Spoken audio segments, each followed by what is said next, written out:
Սոցիալական վատ վիճակի պատճառով Հայաստանում անցած ուսումնական տարում կրթությունն անավարտ է թողել 191 աշակերտ, 111-ն էլ ուսումն այլ պատճառներով է կեսատ թողել։ Սրանք կրթության տեխնոլոգիաների ազգային կենտրոնի տվյալներն են։ Թեև Հայաստանում պաշտոնական տվյալներով աղքատ է բնակչության 30%-ը, այդուհանդերձ աճել է նաև սեպտեմբեր 1-յան գնումների համար ծախսվող գումարի չափը։ Սա փաստեցին Ազատության զրուցակիցները, ովքեր գրենական պիտույքների, դպրոցական հագուստի ու պայուսակի համար ծախսել են 30,000-ից մինչև 77,000 դրամ ու ավելին։ Հիշեցնեմ, Հայաստանում նվազագույն աշխատավարձը 55,000 դրամ է։ Մի հարց կարող եմ տալ։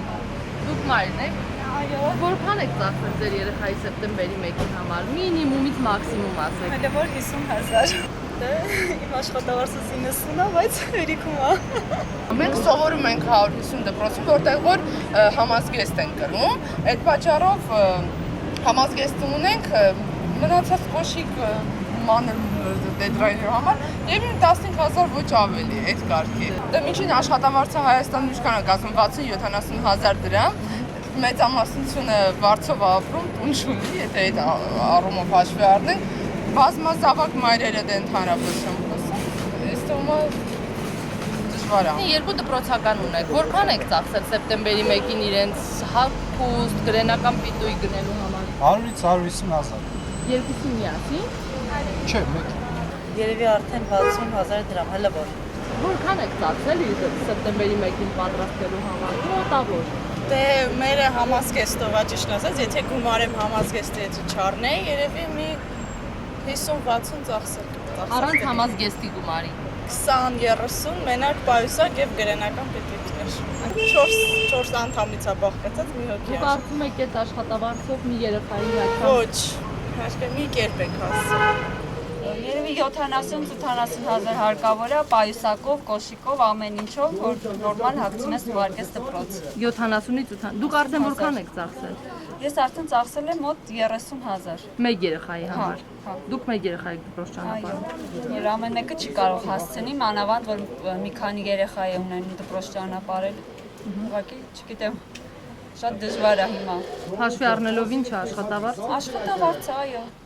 Երևանյան բրենդային խանութներից մեկի աշխատակից Արտյոմ Մկրտչյանի հետ փորձեցինք ընտրել դպրոցական հագուստ նվազագույն գներով։ Վերջնական առավելագույն գումարը կազմեց ճիշտ այնքան, որքան Հայաստանում նվազագույն աշխատավարձն է։ Այս բոլորը հաշվել, մեկ երեխայի հաշվով այստեղ տաբատի արժեքը 12,990, մշակի 9,990, սա 3,990,